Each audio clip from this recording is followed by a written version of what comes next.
And now the shipping forecast issued by the Met Office on behalf of the Maritime and Coast Guard Agency at 1130. Go!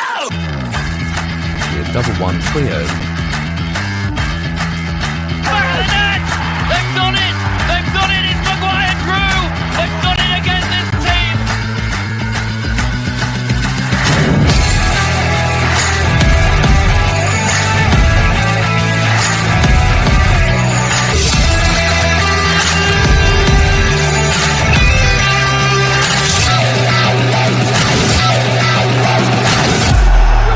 Grimsby are heading back to the Football League.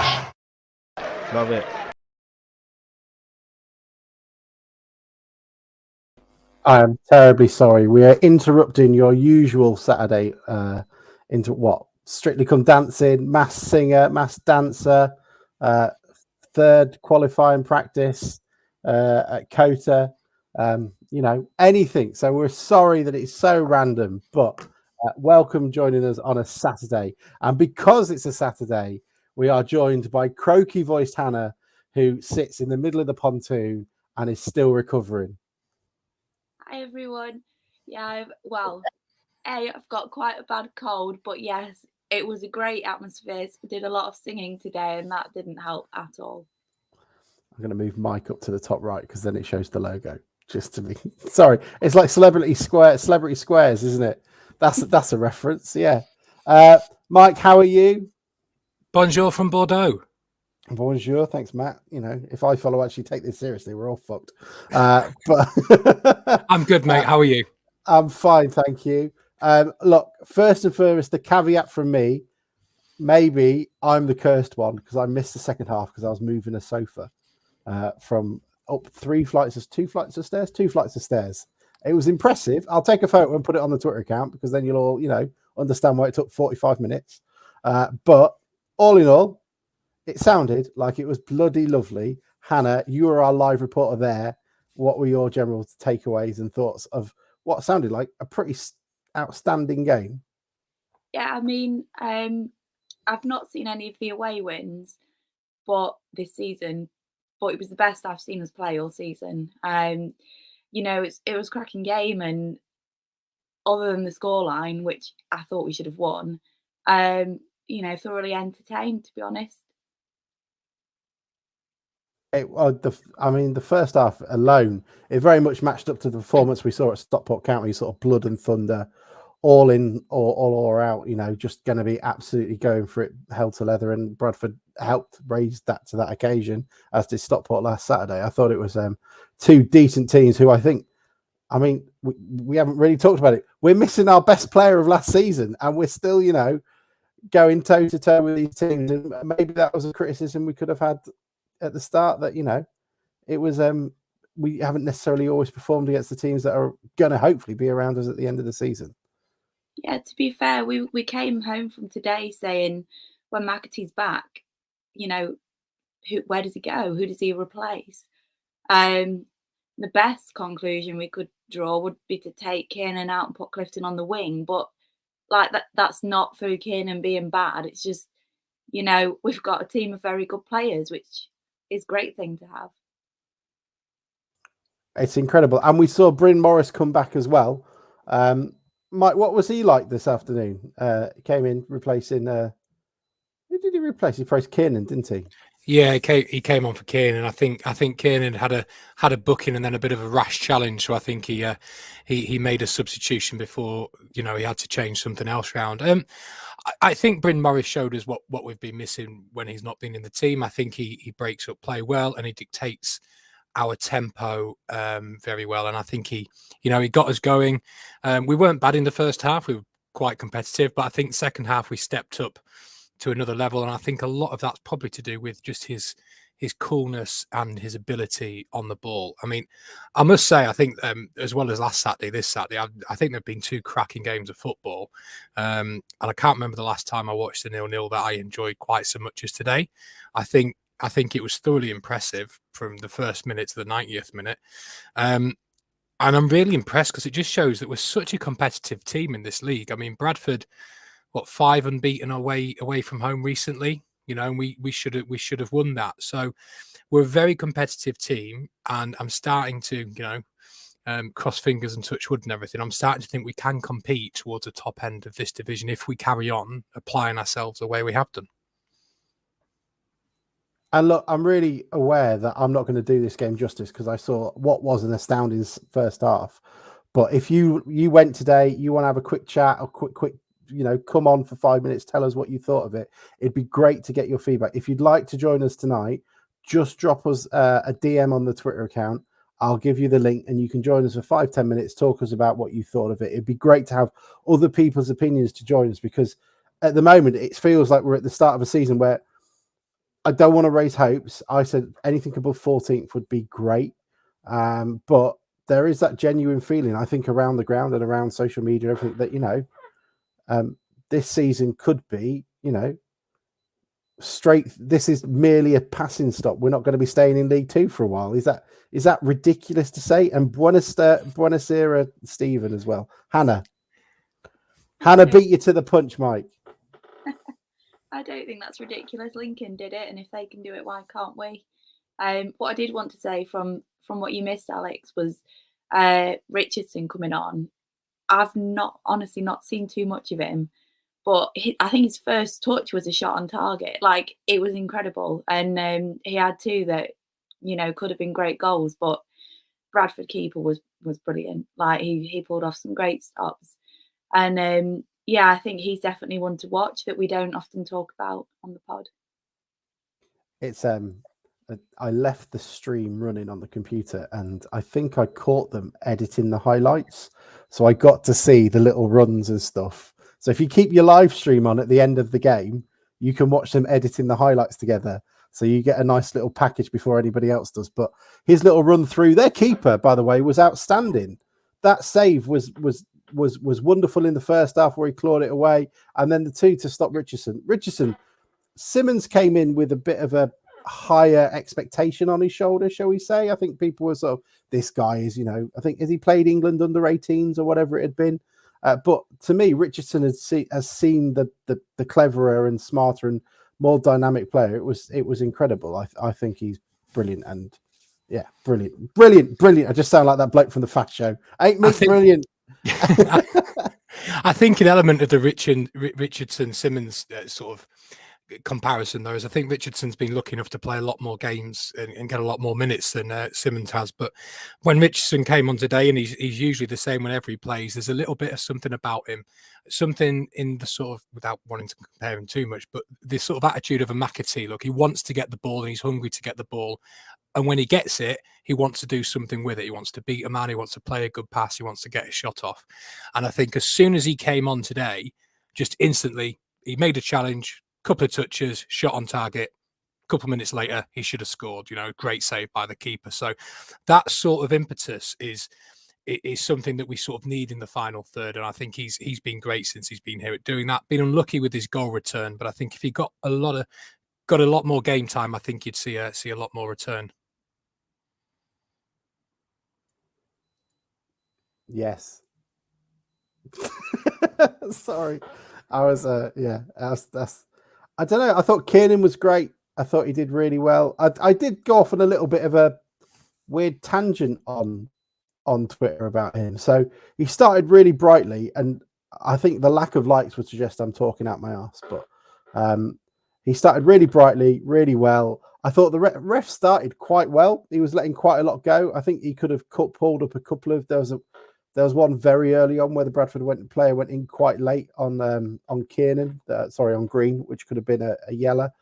And then there was a little bit of an afters about 20 minutes just before Kiernan's yellow card. And it felt like that ref then said, look, whichever tackle is next that has to be deemed a foul, they're getting booked. And I don't think Kiernan's was a yellow. I think I don't know where he wanted his foot to go. Like, he didn't even make the challenge. Matt Dean and Gary Croft on the commentary made it sound like he was extending his leg out. I don't even think he tried to attempt to make a challenge. And then the referee booked him and then had another word with him 3 minutes later when he tried to scoop the ball out from beneath his feet. And then all of a sudden he's like, oh shit, I'm on an orange card. And so you've got this guy who started really well, has been pretty low on form and confidence, and fans have been getting on his back, like having a great game, and the referee just shuts it down. And it shows those little I think it showed those little sort of idiosyncrasies that referees doing where it's not amazing. And it just shows exactly sort of why the klaxon is needed. Maybe I'm talking out my arse. No, I do tend to try and steer clear of your Twitter feed during a game. It's too much of an emotional roller coaster to cope with. Shall I tell you something? It's like it's the closest thing I do to making notes. So I do like have it up when I'm talking to go, right, okay, that's when that happened. That's when that happened. But yeah, I do leave it up, and like if it's stupid and if I'm slagging off a player who then scores a hat trick, then so be it on my shoulders. Like it's deserved if I get the abuse. I think with the referee though, I don't think it was particularly one-sided, but I think he was poor in terms of letting a lot go and getting a lot wrong. I don't think it was particularly one way or the other. I did notice from the sort of 75th minute onwards, he was really struggling to keep up with play. So yeah, he was quite poor. And I think with the Kiernan thing, I think Kiernan just had his foot there. The player slid in and won the challenge, and he's kept going into Kiernan. So I was shocked that it was even a foul, let alone a yellow card. But yeah, luckily the ref didn't really have too much of a say in the game. It was a bit both ways. So it sort of evens itself out. Hannah, what was it like? I complained slightly at the beginning of the game. The atmosphere wasn't up to it after we'd hit the bar, but it sounds like I was totally in the wrong. Again, talking out my arse. And then it was the videos put into the chat where, you know, Pontoon was bouncing for once. They had a structural engineer in to check it could take it. Do you know what? It wasn't constant, the atmosphere, but when it did get going, it was really good. And for once, both ends of the pontoon were synchronized in their rhythm, which has been really annoying me all season, that like the one song this side and one song the other.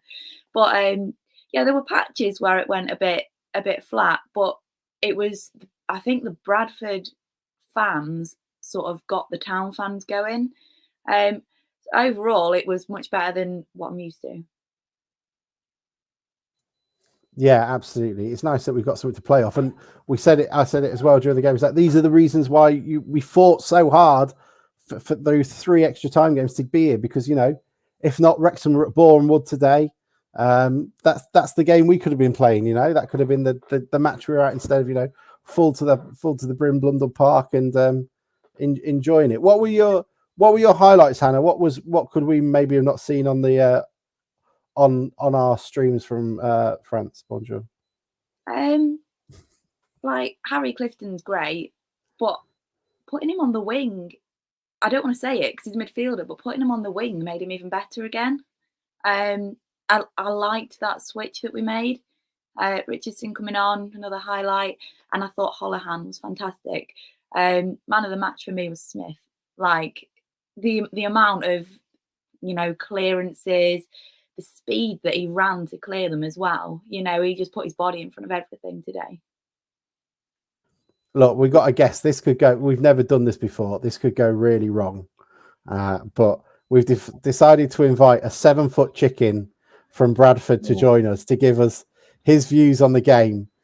First and foremost, there was a wonderful picture I put out where it looked like both Mighty and this 7-foot chicken were about to start in the 11. But also, there was a bit of afters, wasn't there? We're going to have to be critical of our fans at times. What happened towards the end of the game? No, do you know what? What I'll say is there was an incident. Your club handled it perfectly. It's something that no one's ever, I don't think anyone's really ever had to face before. But yeah, I was coming off the pitch, waited until the very end, like waited until well after the end, because I knew where I had to go. I kind of had to go through the Grimsby fans. And yeah, there was just a bloke. I could hear him kind of here. So obviously in that suit, you've got very limited vision, and I could just hear him here, and he was. I thought chickens would have pretty decent peripheral vision. Is that not the case? No, not in the slightest. No. Well, it's a bantam. Maybe chickens do, but bantams don't. I don't know what one of them is. It's a small chicken, or the other way. Okay. It's either a small chicken or a big chicken. It's one or the other. We're here to educate, inform, and entertain. I didn't know that's what a bantam was. I just assumed it was a Yorkshire thing. No. It is a real thing. I actually met a Grimsby fan in the bar afterwards he keeps chickens. He's got, I think, something like 30,000 of them. And he was explaining to me the difference in all the chickens. It was incredible. That's a bit too much. That's a bit too much. Well, he lives in one of the terraced houses just around the corner from the ground, I think, as well. That's the worst bit. But no, there was a fan. He was very angry, and I kind of looked at him, and I thought he was joking at first, and I froze for like a couple of seconds and just looked at him like, are you really mad? And Chickens he was do that. screaming and swearing about, why are you here? Why have they let you in? And then just started shoving me into the metal railings as I turned to leave. And I kind of got like my wrist wedged between the railings. And I thought, if he keeps pushing me, my wrist's going to snap here. So I took the helmet off and just said, look, mate, your club are trying something. You're trying to let mascots in and seeing how it works. And it's gone really well up until this point. But yeah, and he just carried on screaming and shouting. And at that point, the stewards stepped in and removed him. But yeah, it was just, I mean, every club's got him, let's be honest. And this wasn't a young lad either. This bloke must have been mid to late 50s. He was a fully grown man who knew what he was doing. If your day gets to a point where you're having a fight with a 7-foot chicken mascot, there is something that's not going very well. Yeah. Other than that, what were your thoughts on the game? I'll start it with what Ben had asked. Says, I can see why Bradford were a bit miffed at the end of the match. Seemed like we might have been saved by the ref potentially. I think as well as if you haven't scored after 94 minutes, I mean, we can't judge. I mean, we wouldn't be here if we didn't do that. But what were your general thoughts? Just on that what's just been said there. So Mark Hughes was asked in his post-match interview what his thoughts on it, and he questioned the referee, and the referee said to him, "Speak to your skipper." So he spoke to Richie Smallwood, and Richie Smallwood essentially said the referee told him when they got the free kick, it will be the free kick, and that's all. So he was basically saying, you need to have a shot. Don't try anything else. I'm blowing the whistle at the end of this free kick. It's fair. They knew what was going to happen. It was a fair result, I feel. I do feel second half, you guys edged it. I think first half, we probably edged it. Our goalkeeper, and I'm talking to a Grimsby fan earlier who said our goalkeeper had nothing to do, but I think our goalkeeper pulled off 3 or 4 world-class saves in that game. We rave about him, but yeah, I agree. Bradford fan. We thought it's hard to really. It's a horrible situation. You never want your goalkeeper to be man of the match, but he really was. I mean, were you surprised with what we brought to the table? I mean, Bradford, 5 wins? How many wins on the trot at the moment, and sort of undefeated? Are you going quite well, aren't you? 5 away games on the bounce, I believe it is, or 5 wins on the bounce. I don't know, but I was surprised. I knew Grimsby was going to be a horrible place to go. Then I knew we were going to have to play football when we got there. So you knew that was coming. I was setting that up, but no, it was. I was surprised at how fit your team is. Your team is so strong in what they do, and the one thing I feel like we did better in the first half was we can pass it out from the back. So when we cleared up in defence, we would pass it, and we would try and pass it upfield. Whereas you guys you went for the old tried and tested method of get it upfield and chase it down. What happened in the second half was we bought into that, and we started playing your way. And at that point, it was going to be a 0-0, or someone was just going to sneak it, but it was never going to be a goal classic. I said before the game, I'd take a draw. I'm happy. I feel like we probably stole a draw at the end because we were quite under pressure. Do you know what? I was going to, again, I caveat this. I was moving a sofa second half, so I didn't get to see the best part of it. I thought at times you were quite agricultural. I thought that's why Andy Cook's there. Let's face it, he's not the guy that's running behind the line. I thought, was it Gilmead? I thought he was quite good. I thought he was pretty good. Alex Gilead. Yeah. I was going to go Galahad. Our fans don't like him. I thought he was really good at moving the page. I think he offers nothing. But I really like the guy, and I think we were much better with him. There's a section of our fans that we're all very divided. They think that today, Harry Chapman, half of them think that he was incredible. The other half think that he was wasteful and not. I personally, I think it was one of his poorer games. But we go again on Tuesday. Sorry, we've got Swindon. So let's not Nice focus and on it easy too one. much. Nice easy one. Hannah, Hannah, you were there. Have you got any questions to ask while we're trialing this thing? While we're letting we probably won't do it with Stevenage and Bromley fans because there aren't any. But I've got a Stevenage fan for you, by the way, guys. I've got a Stevenage fan if you need one. We don't need Steve Evans. No. Who, by the way, it was a nice day for Fat Pricks getting sent off as both Andy Woodman and Steve Evans got sent to the stands, which was lovely to see.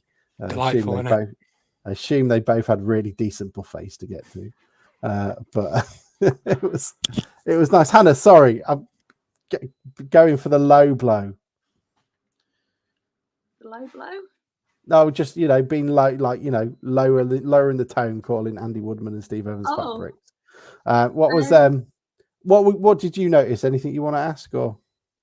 Well, what I will say was I thought it was quite nice to see the two mascots at the start getting the crowd going a bit. There was a bit of cheering before the game and actually lighten the mood a bit, which was quite nice. I guess what I want to know is how do Grimsby rank compared to the other teams you've played this season? Do you know what? I would say up there because it was something that I realised in the car. I think today was a great game for a League Two. It really was. There was not one point in that game where anyone tried to time waste. And that's you every week at this level, you see teams trying to time waste. Even at 0-0, the away team at 0-0 will generally try and go and steal for a point. But I feel like both teams just continually pushed. So, yeah, I would say you are up there. We've played Stevenage. Stevenage were, I think, second in the league at the time. We smashed them 3-0. They couldn't touch us. So the fact that we've been nilled and you didn't have to resort to really... I don't. Can I swear? Am I allowed to swear? Yeah. Right. You didn't have to do shit out tactics. You didn't have to do it. You did it by trying to play football. You had Gavin Holohan running around with his massive penis, just absolutely dominating. Yeah, it was proper football game, wasn't it, today? Did you like the mascot's Bradford mascot's outfit, by the way, that he wore before the game? Did you see it? Don't think I did. No. Has no one's out right? How on earth did you not see that? This is a lot of effort. I saw you had number 9 on your back. That's honestly all I can remember. Billy Bantam was. I'll see if I'll hold this up to the camera. Billy Bantam dressed. Oh, it's gone blurred. Hang on, I've turned this off. He dressed as a fishmonger. Fishmonger. No, oh, okay. Totally it looks like a dentist. Yeah, no, I had the fishmonger, like the fish counter hat on, a fishing rod, inflatable fish. Ollie says he had a Nemo. He did have a Nemo. Well, no, he had a Dory. Nemo didn't come in time. I've got home today and there's a shark being delivered and a Nemo through the post. I'm fuming. Well, I mean, if you want to, you could stand outside a Grimsby game at some point with a half and half scarf selling them if you want. You could probably get away with selling quite a lot of inflatable fish. After full time, I don't think I'll be standing outside a Grimsby game for a long time. Niall asked, are you still confident Bradford are going to go up? Are you still confident that sort of that's the trajectory for this season, or is it a year of evolution? No, we have to go up this season. With this squad that we have got, we have to go up. It's anything less is a failure. You look at the table, we're currently 6th. We've got a game in hand on the team above us, and we're 5 points behind the automatics with a game in hand. So I'll take that at this stage. It's early days, 30 games left, I think, or 32 games left. Yeah, 32 games left. I'll take that at this point. We have this thing of building up every single year, and at this point of the season now, we're usually miles behind, and we're not a million miles away at this stage. We've got this in our history, so we've never beaten Harrogate until this season. We've beaten Harrogate this season, never beaten them in our entire history.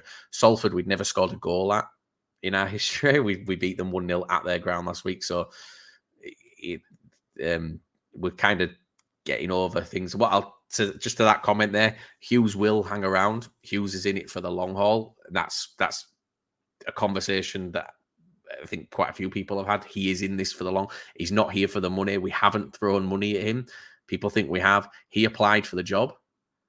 You know, we didn't approach Mark Hughes. Mark Hughes came to Bradford. Mark Hughes applied for the job. He is in it for the long haul, and he's actually enjoying it. You can see it on the touchline. He's always been known as being quite a moody and like not really much of a personality about him as a manager, but we've not seen that. He looks like he's enjoying football again, and that's probably because there's not the pressure of the Premier League. So, you know, I think he'll stay. I do think he will. Personality is not all it's meant to be. We had a big manager with a personality. Look how that turned out. He wanted to stay. He was so invested in staying. He wanted to invest in the club, didn't he, Mike? Yeah. Of course he did. Yeah. Anyway, his new book's out soon, and if you want to respond to him on Twitter, he's turned off all his replies. Who would have thought it? Anything else before we jump off and we go talk about I don't know, Alan Poughton, most likely. Anything else as well that you noticed from today? Do you know what? I really enjoyed it. We got there early because we had to get there early. We met with the CEO. Everyone around the club is just really, really nice, and it's unusual. I think you find that there's a bit of a disconnect at certain clubs. I mean, there's been times where we felt it at Bradford, and you know, I'm the mascot for the club, so it's been times where that's over the years where that's been an issue, but you know, we've got that feeling now, and I felt that with you guys. Everyone was so welcoming. They put food on for us, which, yeah, he's just so different. There's a lot of clubs in this league. It was from last Saturday, but yeah, it's nice to see we're doing it. I asked that question. I said, how long's this been here? And I walked in because it was already there when I got in. I was like, how long has this coronation chicken sandwich been here? But no, do you know what? It was lovely. I really like the guy who's, you know, does your mascot. I got on really well with him. I was not getting suckered into a press-up competition because I know what he does. He has form. So instead, I waited for him to do his press-ups, and then I just sat on his back. What's he going to do at that stage?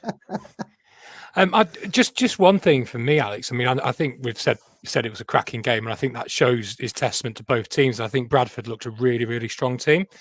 Just from our point of view, though, if we'd have nicked that game, which we quite easily could have done, we'd have gone above them on points. So if you're looking at how we're performing this season and trying to mark it against other teams, we're the width of a post away from being above a team like Bradford, who are a really good team, from what I saw today. Yeah, and this you guys really don't have any expectations, I suppose, as a club this season. You know, it's about, you got in this league. It's then about consolidating, making sure you're safe, making sure, and you're at that point already where you don't need. I've seen so much worse from several teams in this league. You don't have an issue. Someone else has just said about McAtee coming back. You've got probably one of the best players in the league right there. It's, yeah, no worries. You'll be absolutely fine. And I think you could push on. People thinking that you could make the playoffs. There's no reason you can't. If we're going for it and we've been nilled by you today, then yeah, go for it. We'll see you there. We'll see you at Wembley. Yeah, from what I've seen the last couple of weeks, I was quite sort of cautious at the start of the season, but I'm starting to think we are with an outside shot of being up there with you. Yeah, be good to see. Yeah, and it'll be nice to see Bradford at their cup final instead of whatever they say to us. Our cup final was when we went to the actual cup final. I'll have you guys know. We did that. We've been there. We don't need to do it again. You know what? That today was my first time back in Grimsby since I moved away. So I was quite happy with that. It's been done up now. It has been done up. Yeah, the street that I lived on, I looked on Google Street View. It still hasn't changed. Pretty sure my sofa's still in the garden. It's, yeah.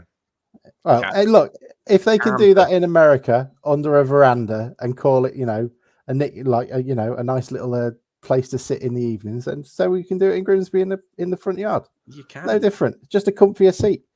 We're just thinking it forward. But Liam, thank you so much for joining us. Cheers, guys. Safe trip back. Glad to see you made it safely home. And I did. Apologies for the few dickheads that we have. It's like every club's got them, guys. Yeah, but hopefully we're going to get mighty at our ground for the return leg in April. So, well, hopefully, anyway, we're trying to we'll get the favour replay. It's just there's going to be guys waiting outside to just kick the shit out. It's going to be Stephen Payne and Philippe Moraes just waiting. I love Philippe Moraes. Yeah, such a good guy. Well, cheers for having me, guys, and then have a good night. Yeah, you too. See you later, Liam. Bye. See you later. Cheers, pal. That could have got spicier if we'd invited that bloke who did the Salford preview on with us. I really like. I wonder how he is. I really like that the club fed a chicken. We're monsters. Psychopaths, absolute psychopaths. Filming it, putting it on old YouTube. Oh, amazing! But look, I thought it was a cracking game, and it's so nice to feel like we're getting positive, positive stuff back from clubs as well. Stockport too, massively complimentary about how we played. Newport exactly the same as well. It's all boding well. And we're looking at people rejoining. Bryn Morris was back and played really well. Kiernan had what I think his best game for us all season, and Afete was, looking stronger as well and getting forward. How did we feel? Old Supermax at the back. I won't play it. How old Supermax played at the back, pulled off a couple of decent saves, didn't he? He did. He made a couple of mistakes. Hannah. Halfway through sneezing. Yeah, hang on. I'll. You can sneeze again. Let me just Yeah, back. He didn't have a bad game. There was one mistake in the first half, but he then rectified it. A couple of his kicks were a bit off, but yeah, overall, can't complain.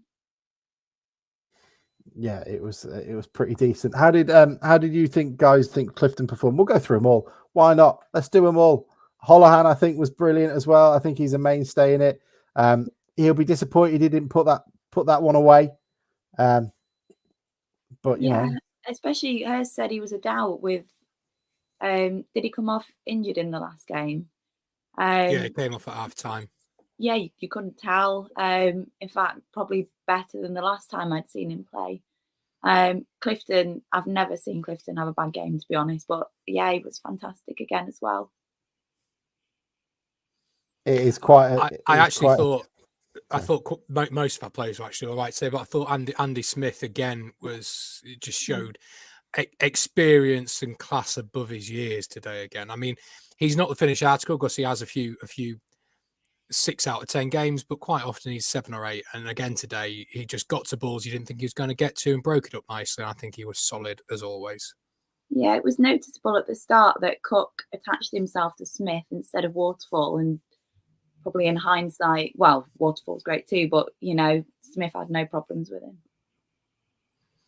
And this is a nice bit that Steve McDade has said. Look, the last time we played Bradford was the time that Payne got sent off for headbutting one of his own players. So look at how far we've come off and on the pitch. We're a match for any team in this league, and if it wasn't for a worldie and a pretty debatable penalty at Leyton Orient, we could have come away with a point there as well. So it's a pretty happy place to be. And look, anybody else wants to come on and talk positively, have a nice thing. If you've got anything to say, then please do come back to us and join us. Drop us a DM in the Twitter, and we'll get you on to have a 5 minutes piece, because we've never really done this on a Saturday. We usually have a chance to see the highlights and listen to the interviews.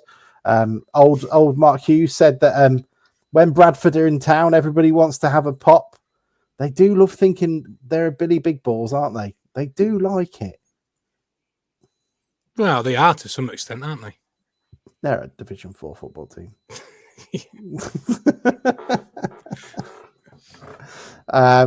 Mike says, I wouldn't be surprised if someone comes in for Max.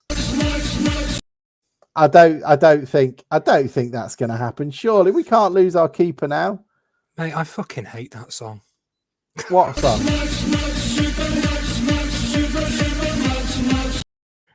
There we go. Well done to the Formula One world champion. But yeah, there we go. Yeah, I'd like to not think so. Andrew Niles says, I guess about talking about Holohan not being right for the staying. You can't believe Hurst pre-match. Very true. Mind games all the time. I remember the time he said nobody was signing today, and then half an hour later they signed somebody. So I'd never listen to a word he says. I think it was Joe Bunny. He said, we won't be any signings today. And then Joe Bunny turns up half an hour later. Bunny pops up. Niall Chapman says we need to stats for Luke Waterfall. If we're assessing every player, he's a beast. He absolutely is. And what do you think? What do you attribute to his turn? Listen, I mean, it's 2 years now, but he's unrecognisable since he was like. Look, we'll take that Bradford game. He's unrecognisable from the guy that was started in the 11. Then what do you think it is, Hannah? He's always had it. I've seen him play for Lincoln a few times through my old work, and he just had a blip. That's it. He was always a great player. Probably got better fitness with us getting a fitness coach. I don't think it's something that suddenly appeared. He's just always been a great player. I think the thing that people sometimes forget is under Holloway, he was trying to get him play like Van Basten, pinging balls out, bringing it out of defence, and that isn't Luke Waterfall. Luke Waterfall is a very, very, very good defender for this level, but Marco Van Basten, he ain't. So, there's an element of that, and it says a lot about him that, lots of us had written him off at the end of the season before last, and even Hurst had told him he could go, but he went away in the summer, worked on himself and his game, and came back in with sort of a level of determination, saying, no, this is my place and I'm going to keep it. And it just sort of, that's how Luke Waterfall plays. He's solid most of the time. He's got a few errors in him, but you will always get that level of determination. I think that sort of typifies the team, actually. That must have an impact on everybody else, that he's such a determined bloke. Maybe he's not the best quality in terms of some of the things on the ball, but defensively, he is very good for this level. Yeah, absolutely. I think he's someone like Smith alongside him. Smith can be the quicker feet to clear up for him, learning quite a lot from him.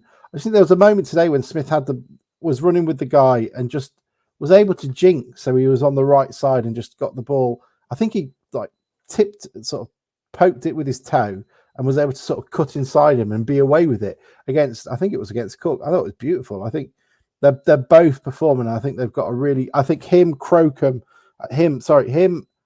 Smith and Max what really got a really good understanding, and it's whether or not, if the Bennett thing was ever to come off, whether or not that's actually a good thing, considering these guys have got such a good understanding amongst themselves. Yeah, I was just going to say, if Bennett does appear, Blingo watch. Who disappears? We're playing 6 at the back because Mayer is a very good centre half as well, and he's on the bench and hardly gets any game time. So we'll just play a flat back 6. And what about Green as well? Like, we haven't even spoken about him. He's start of the season, people were a little bit concerned. I don't think he had a great game when I saw him at Orient, but he's grown into something that Halifax fans were saying, look, give him time. This guy is going to be absolutely amazing. Just, chill out and watch him grow. And he's phenomenal. Yeah, I really like him. He's in the mode of what I just said about Waterfall, in terms of he's sort of a player, heart on his sleeve, and will give you everything. And Paul Hurst has said that in several of his interviews. I think what is important to remember is he came into pre-season and he had a niggle, and he was playing with that injury through the first few games of the season. I think what they've done quite wisely is they've taken him out the team, let him get right. So we're seeing 100% of Green, and I think he's showing what he's worth and why Halifax were so gutted to lose him. He is a very, very good central midfielder and will not let you down. He will just keep going. Was it Green that got the shot off first half? The one that the keeper... Yes. It hit the bar. It hit the stanchion. Yeah, that came out of nowhere. Yeah. It was... He just, absolutely twatted it. It was brilliant. Let's go through some of these, because you guys are sending messages in. Again, come on, 5-10 minutes, have a chat, tell us about it. It's like a posh space thing we do on Twitter. Stephen McNaid says Supermax. What else have we got coming down here? Dying for Maxwell Howler, so the song doesn't get played. Mike says hopefully someone will come in for that Supermax song. And heading medicine balls is, I think, is the secret to Waterfall's success, says Ollie Hodson. Sam says, to be fair to the gaffer, they have had a lot of lads missing with illness. Sam is obviously the guy who is the voice behind the Twitter account. So if anybody knows it's him, he's probably doing it while sat on the crapper from this illness that's going around the club. Stephen McDay says, Waterfall has confidence and a quick defensive unit to back him up. Confidence is massive in football. Ben Bristow says, Waterfall is such a comeback story. And during Ollie's tenure, I was cheering when he wasn't in the squad, but now he's often one of my favourite players on the pitch. Ben, I'm exactly the same. He's in that long thread of, fuck ups. Like, we just accidentally gave him an additional year of a contract. And how wrong that is. But yeah, it's incredible. Hasn't even done an own goal this season. Brilliant. Thanks, Ben. Look forward to that next week. Yeah, thanks. Andrew now says, we have some serious battlers in the team. Green, Waterfall, Holohan never take a backward step. It's who was it? I think it was Martin Keown said you needed 8 players to be up for a battle. So I'm trying to think in our squad, who's the ones up for a fight? Waterfall, Smith, Max is. Who? Max. I can't find it. I'm not quick enough. I need it on a button. I have to go to another page to click it in, and then I can. Do you know what, Mike? I'm really hoping it catches on, and it will be then sung in the pontoon, bouncing up and down, orange flares going off, catering budgets through the roof. No, don't worry about it. So do many people. But you've got him, Green, Holohan, yeah, pretty much the entire spines like that. I don't think there's an argument for any of them that would shirk away. I mean, maybe Maguire, Drew, and players like that, but I think most of. Or is that a soft southerner suggestion? No. He's a different sort of player. It's not a criticism at all. You can't. He's the one when there's a mass brawl, he's pinging balls off the opposition players' heads in the melee from 35 yards away. It's not a criticism at all. I just seem to think he's a different sort of character. And do you think he's characters? Do you think he's the Cesc Fabregas in Pizzagate? Because Cesc was the one that threw the pizza at Alex Ferguson. Hannah, what were you going to say? Because I'm getting distracted. He's a Jimmy Bullard who'll run and jump over Darren Ferguson. No, I was just thinking if with Doigy, in the background, they're all going to be up for it, aren't they? Well, the bench on its own, you've got Doig, Crowsden. Crowsden's now built like a brick shithouse. You've got Ben Davis is chippy. Who else is there on there? You've got Dragon. To be fair, he doesn't look like a guy you'd mess with. No, Giles Coke. Yeah. Morrow. Don't you think Ben Davis is turning into Dave Moore every single match? He's looking. Do you think that's what it is? Do you think because Ben Davis is an underrated short wearer as well? I think we need to be on Davis short watch. He's got the cap too. Yeah, he's got the cap. Do you think that's what it is? Do you think they share? They share a lift to work? Yeah, honestly, I mistook him a couple of weeks ago. I thought he was more from behind and. Yeah, they've got the same calves as well. It's not going to be long. You're going to see him walking around Tesco with some medical gloves and just to carry a bag and stuff, just walking around looking for sponge somebody down. Yeah. What in Tesco? I'm trying to get a meal deal, Dave. Leave me alone. Ben, leave me out of it. Who was it? Stephen McDay said he would come on. I'd love to come on, but I'm in bed with the wife watching you. Okay, I mean that's a different podcast altogether. Our team is looking very, very good, says Adam Panel. The team news comes out. You look down the list, and there's quality and fight all over the side. Exactly. So, I mean, guys, listening in, anyone who's listening, you get to make 2 signings in the summer. If you've got names for the players, that's amazing. But which two positions do you go for? Because I'm struggling. I guess. Yeah, it'd be nice to hear you guys what you think of that. Which supermarket does the best meal deal? Oh, hang on. I don't think that's on TripAdvisor, Ollie. I don't think we can do that one. It's Tesco. Is it Tesco? Yeah. Hannah, are you in agreement? I am, but they've just put their prices up. Bastards. I'm going to go. Well, sorry, go ahead. Yeah, no, they've you get a bit of discount if you're a club card member, but yeah, much more expensive than it used to be. I always forget it. I always forget my club card, and it's on my iPhone keeps deleting apps I don't use that often. Put it on So, your card keys. I'm not that organised. No, shall I tell you why? Because my club card is registered to the London office because we did a drinks reception there, and I had to use our work credit card, so I set up a Tesco's club card to get the points because it's like 600 quid worth of booze. But I think it's all my stuff goes there instead, so all my points and my vouchers go to. I assume our receptionist is happy as Larry. Yeah, that's quite funny.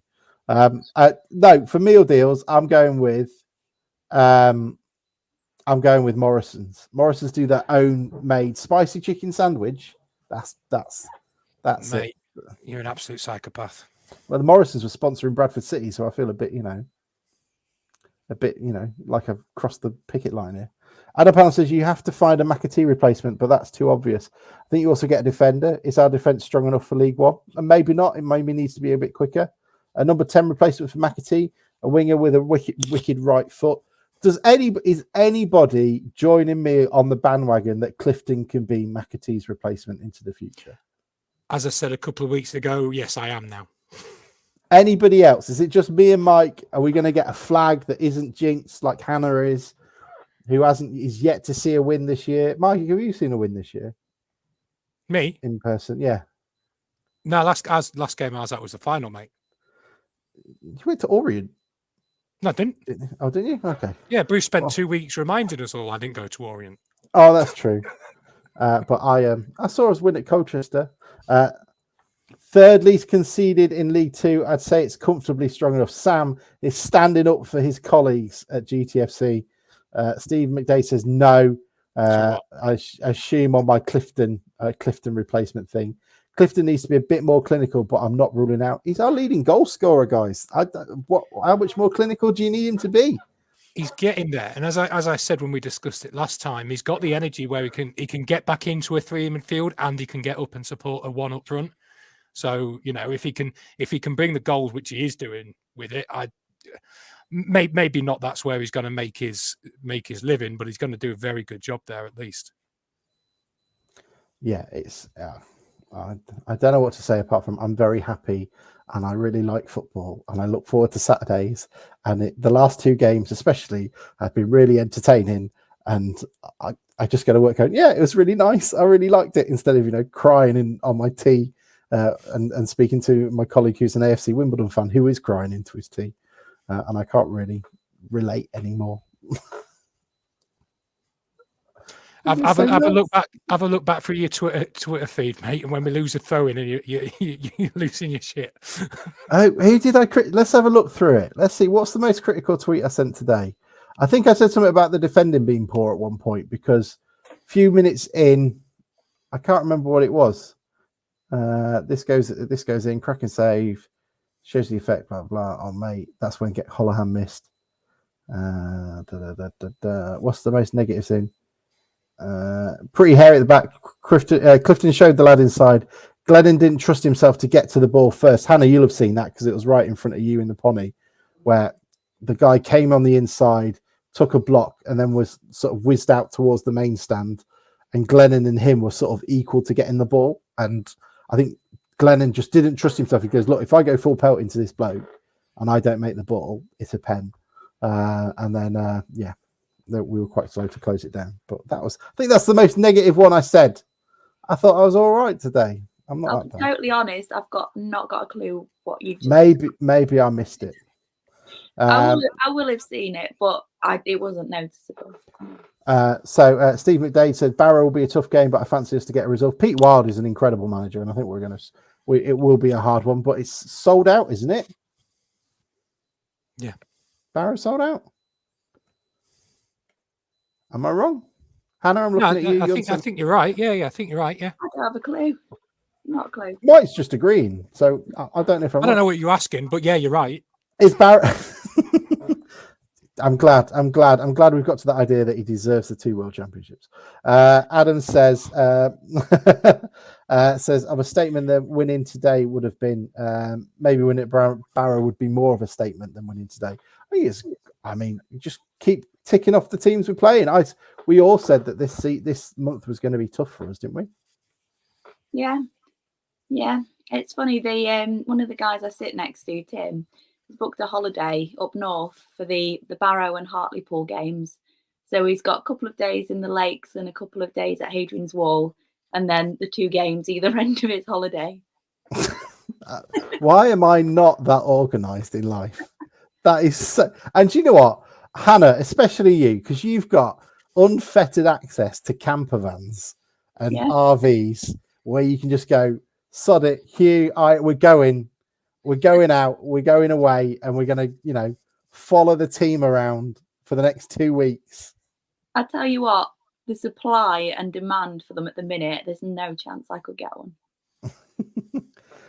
So Sam says, we have sold out our allocation from town, but there's a limited number of standing ones at Barrow as well. So if you're still looking to get a ticket for Barrow on a Tuesday night, I'm selling it. There are a few tickets left. I can't believe we're going to sell Barrow out on a Tuesday night. That is absolutely insane. I can, because we are mental. Barrow makes Grimsby look like Vegas, not my idea of... Andrew, don't be mean to Barrow. They make wonderful submarines.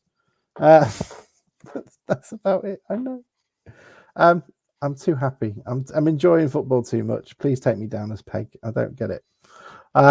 Look, I think we've waffled on for long enough. Has anyone else got anything to mention before we go on something a bit more serious? Are we? Sorry. Sorry, Mike.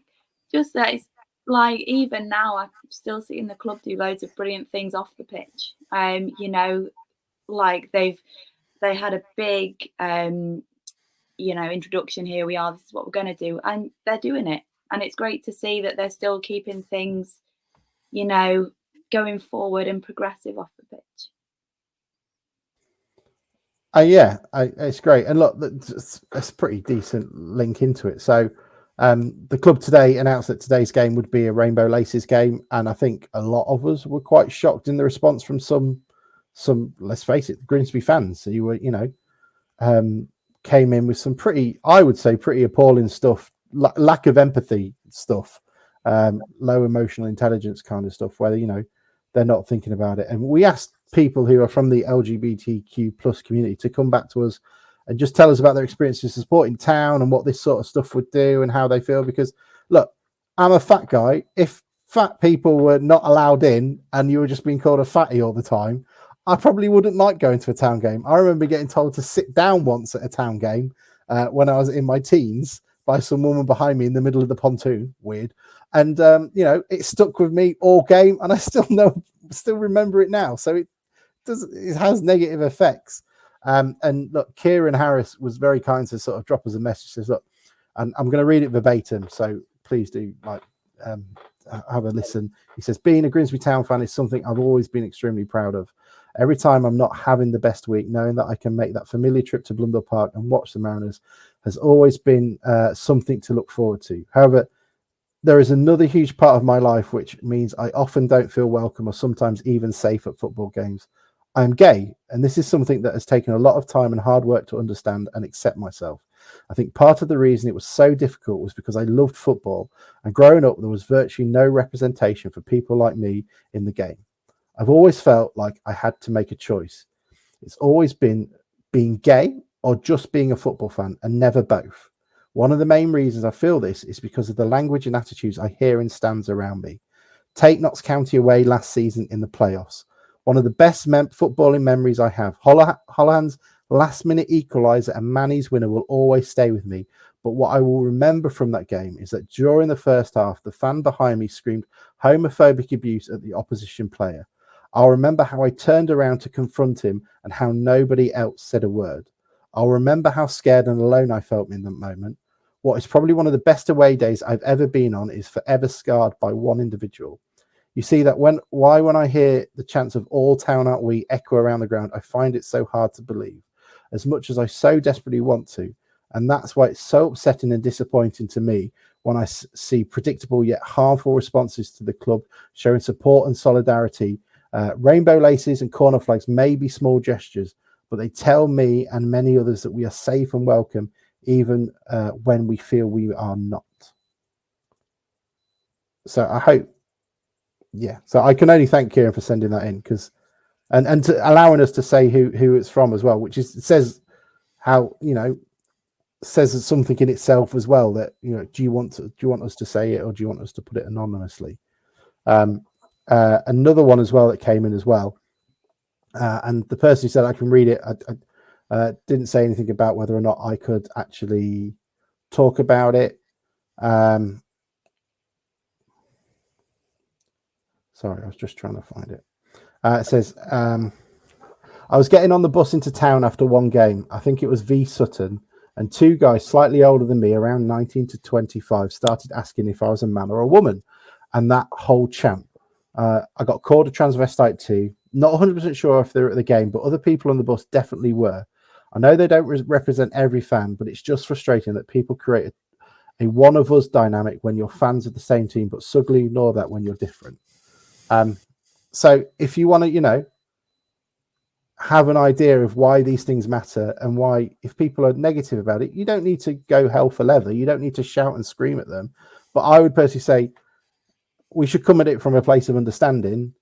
And I'm too quick to drop quick libs and, for the cheap laugh sort of thing in response to someone who's quite, saying something quite insensitive. But I think we need to stand up for fellow town fans. And I hope that is. I don't know what else you guys might want to say. I see you both on mute. So yeah, it's very hard to hear, and especially, such a huge game and positive moment at the Notts County game, for that to always be a negative memory for someone. It's horrible. I mean, I've seen in the past people calling out racism and then being hounded for doing so, and it's just not right. We're all trying to live in the same society. Supporting Grimsby Town, it's like one big family, and we should have each other's backs. Yeah, and the only abuse, and I say abuse loosely, the only abuse we should be giving out is at the opposite team, and not targeted, just your shit, etc.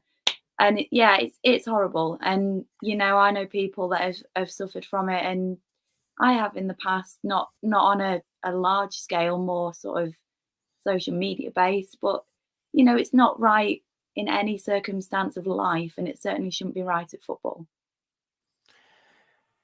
Yeah, I mean, it's quite hard to listen to that, actually, when you think about it, Alex. And thank you for those people for sharing that. I mean, I'm a fat white bloke, so I don't understand what this, the things people suffer from in that side of things. But it's quite upsetting to hear people that share your love of the football club having that level of anxiety and that feeling like they're not welcome just because of who they are.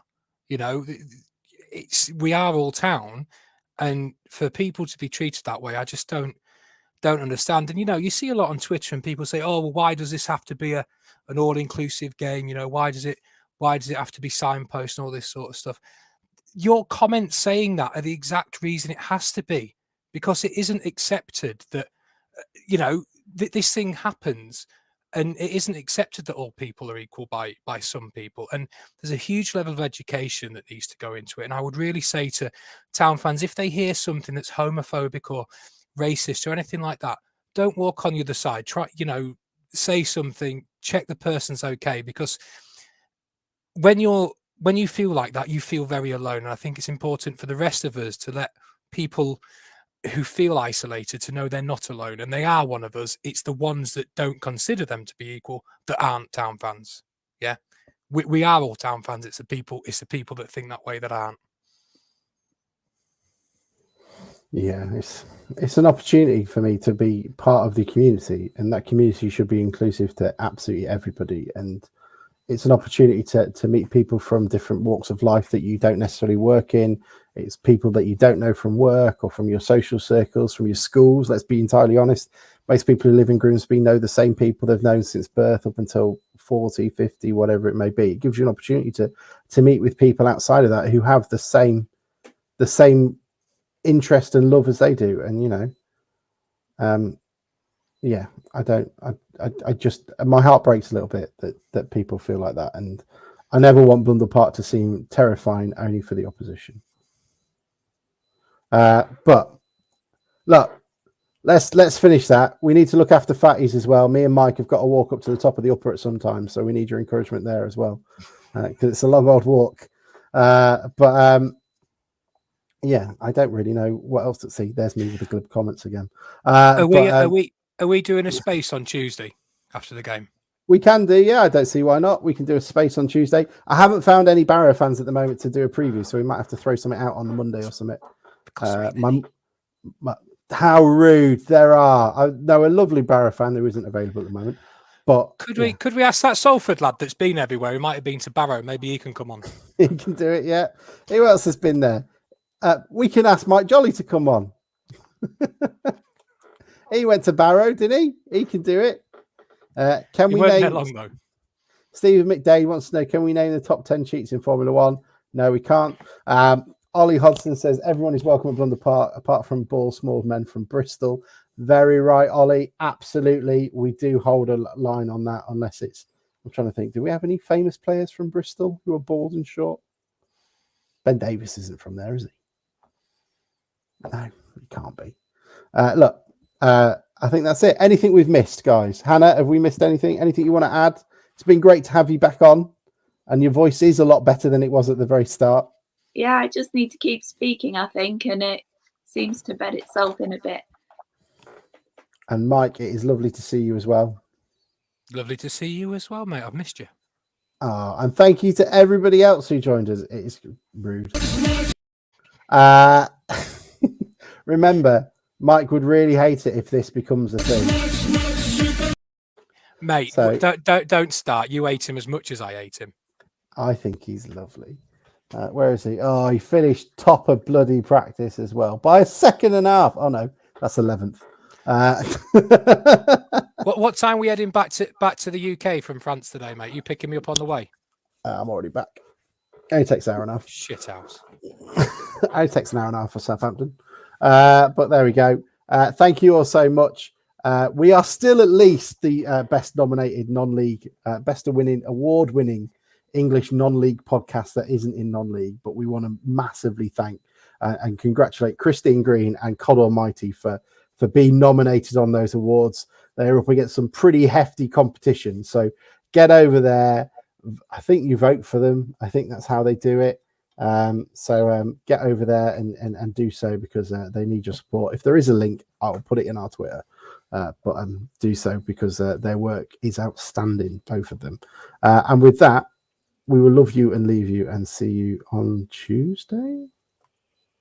Yes. Okay, Tuesday. Hannah, see you later. Mike, see you later. See you. Bye. Open wide for some soccer! And now the shipping forecast issued by the Met Office on behalf of the Maritime and Coast Guard Agency at 1130. Go!